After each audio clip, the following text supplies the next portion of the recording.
بسم اللہ الرحمن الرحیم۔ ناظرین، کوشش کریں آپ کے کانوں تک وہ باتیں نہ پہنچیں جو لوگ آپ کے پیٹھ پیچھے کرتے ہیں، ورنہ دنیا میں مخلص نظر آنے والے منافق چہروں سے آپ کو شدید نفرت ہو جائے گی۔ ہمیشہ غلط کرنے سے مصیبت نہیں آتی، بلکہ غلط لوگوں کے ساتھ اچھا کرنے سے بھی مصیبت آ سکتی ہے۔ آپ کا ماحول آپ کی قوت ارادی سے 1000 گنا زیادہ طاقتور ہے۔ اگر آپ عقاب بننا چاہتے ہیں تو مرویوں کے ساتھ رہنا چھوڑ دیں، اپنے ماحول کو بے رحمی سے تبدیل کریں۔ ہر اس شخص، چیز یا عادت کو اپنی زندگی سے نکال دیں جو آپ کو پیچھے کھینچتی ہے۔ 8 قسم کے لوگ جن سے قبر میں سوال نہیں کیا جائے گا۔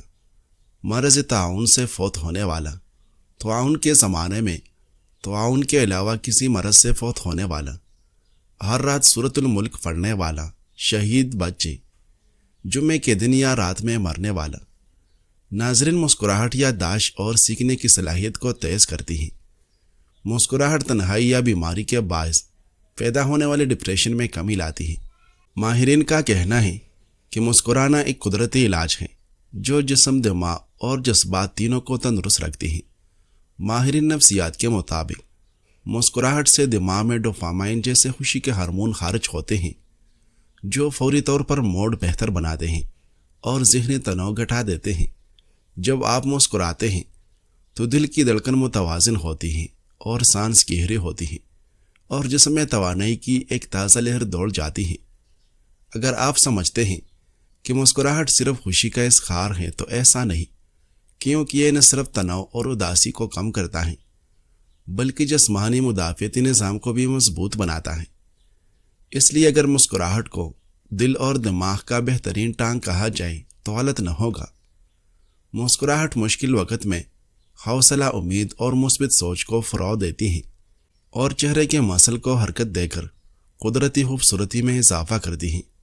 مسکراہٹ سے بلڈ پریشر کم ہوتا ہے، دل پر دباؤ گھٹتا ہے اور ہارٹ اٹیک اور فالج کے امکانات بھی کم ہو جاتے ہیں۔ کسی بھی قسم کی ہنسی جسم کے اعصاب اور پٹھوں میں سکون پیدا کرتی ہیں جو دماغ کو تازگی اور جسم کو توانائی فراہم کرتا ہے۔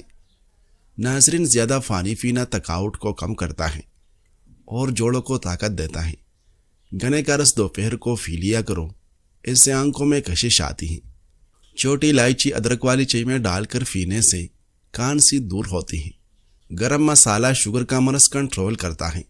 ہاتھ پاؤں سن ہو جاتے ہوں تو ادرک، لیمو اور دار چینی کا قہوہ بنا کر پیو۔ دہی میں چینی ڈال کر کھانے سے وزن میں اضافہ ہوتا ہے۔ کچا لہسن چبانے سے منہ کے مضر بیکٹیریا مر جاتے ہیں۔ بادام کھانے سے ذہن میں اضافہ ہوتا ہے۔ رسول اللہ صلی اللہ علیہ وسلم نے فرمایا، عائشہ، لوگوں میں سب سے برا وہ ہے جس کی بد زبانی سے بچنے کے لیے لوگ اسے چھوڑ دیں۔ ناظرین، خشک دھنیا کی 3-4 دانے چبانے سے قبض نہیں آتی۔ پیٹ کے بل سونے سے ڈراؤنے خواب زیادہ آتے ہیں۔ سانس کی بیماری ہو تو کالی مرچ چائے میں ملا کر پیے۔ سونف والی چائے پینے سے پیٹ کا درد رک جاتا ہے۔ پانی کا زیادہ استعمال معدے کی تیزابیت کو بھگا دیتا ہے۔ لیمو اور بند گوبھی موٹاپے کو بھگا دیتی ہے اور اس سے وزن بہت جلدی کم ہوتا ہے۔ زیادہ اچار کا استعمال ہڈیوں کو کمزور کرتا ہے۔ خالی پیٹ چائے پینا معدے میں جلن کا باعث بنتی ہے۔ باہر چکنائی والی دودھ میں 2 کیلے اور 2 کھجوریں ڈال کر بلینڈ کر لیں۔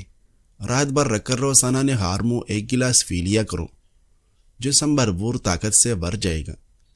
ناظرین، مچھلی کھانے سے جسم کی سستی اور تھکاوٹ دور ہوتی ہے۔ بال سفید ہونے لگے تو دیسی انڈا کھانا شروع کر دے۔ انار کھانے سے خون کی کمی دور ہوگی۔ زیادہ مسالہ دار کھانا زبان کو تہش کر دیتا ہے، لیکن دل پر اس کے اثرات اکثر خاموش مگر خطرناک ہوتے ہیں۔ یہ تمہارے دل کی دھڑکن، خون کے بہاؤ اور شریانوں پر براہ راست اثر ڈالتا ہے۔ مسالہ دار کھانا کھانے کے بعد ہمارا جسم درجہ حرارت کو قابو میں لانے کے لیے زیادہ محنت کرتا ہے۔ اس سے دل کی دھڑکن وقتی طور پر بڑھ جاتی ہے۔ یہ عمل اگر روزانہ ہو تو دل پر دباؤ بڑھنے لگتا ہے۔ مسالہ دار کھانے جسم سے پسینہ بڑھاتے ہیں۔ اگر پانی کم پیا جائے تو خون گاڑھا ہونے لگتا ہے اور دل کو اسے پمپ کرنے میں زیادہ محنت کرنی پڑتی ہے۔ مسالہ دار کھانے معدے میں تیزاب پیدا کرتے ہیں۔ یہ تیزاب جب اوپر کی طرف آتا ہے تو سینے میں جلن پیدا کرتا ہے جو دل کے درد جیسی کیفیت پیدا کر سکتا ہے۔ البتہ اگر مناسب مقدار میں کھایا جائے تو فائدہ مند بھی ہے۔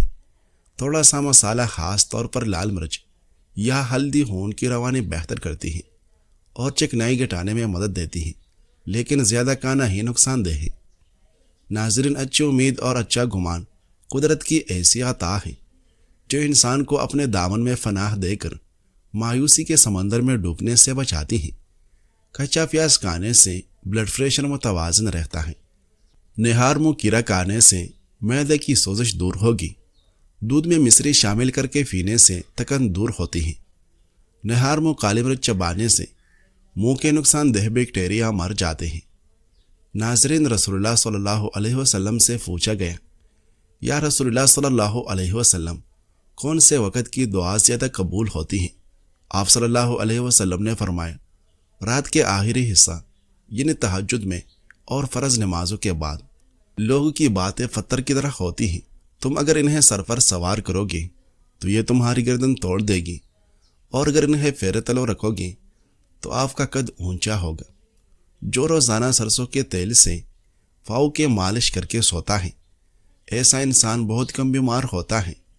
کھانا کھا کر صرف ایک کھجور کھا لیا کرو، ایسے نظام بہترین رہے گا۔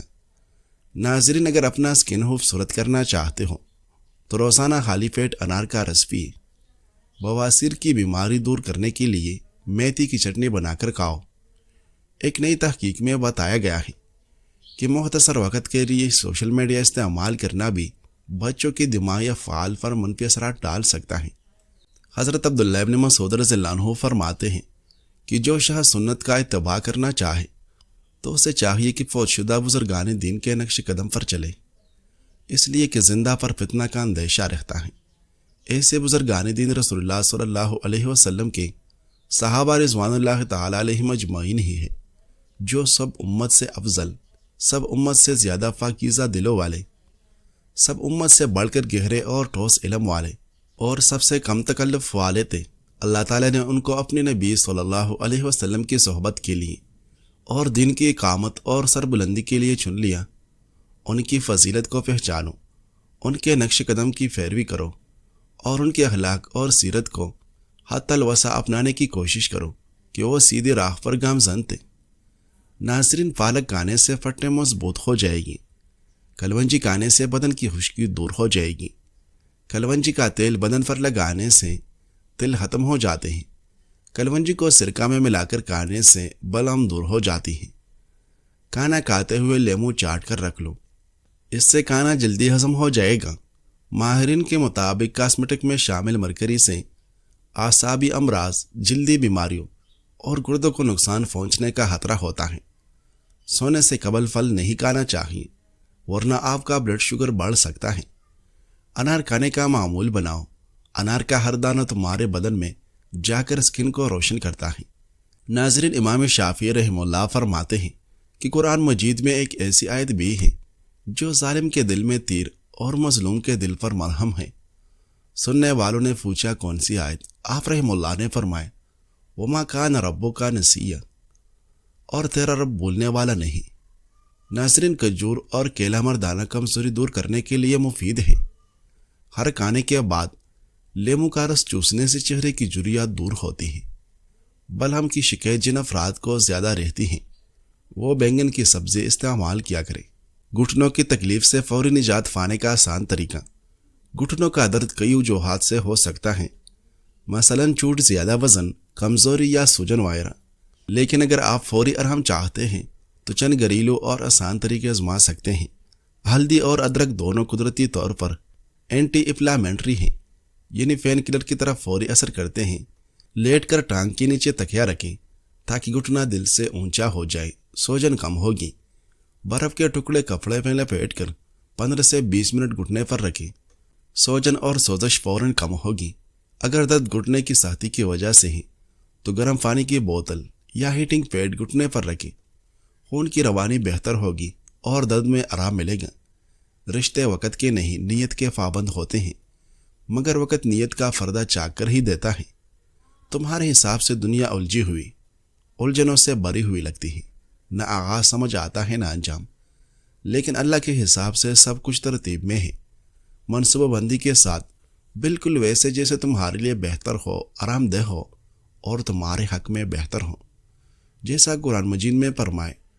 اور ہو سکتا ہے تم کسی چیز کو ناپسند کرو حالانکہ وہ تمہارے لیے بہتر ہو، اور ہو سکتا ہے تم کسی چیز کو پسند کرو حالانکہ وہ تمہارے لیے بری ہو، اور اللہ تو سب جانتا ہے مگر تم نہیں جانتے۔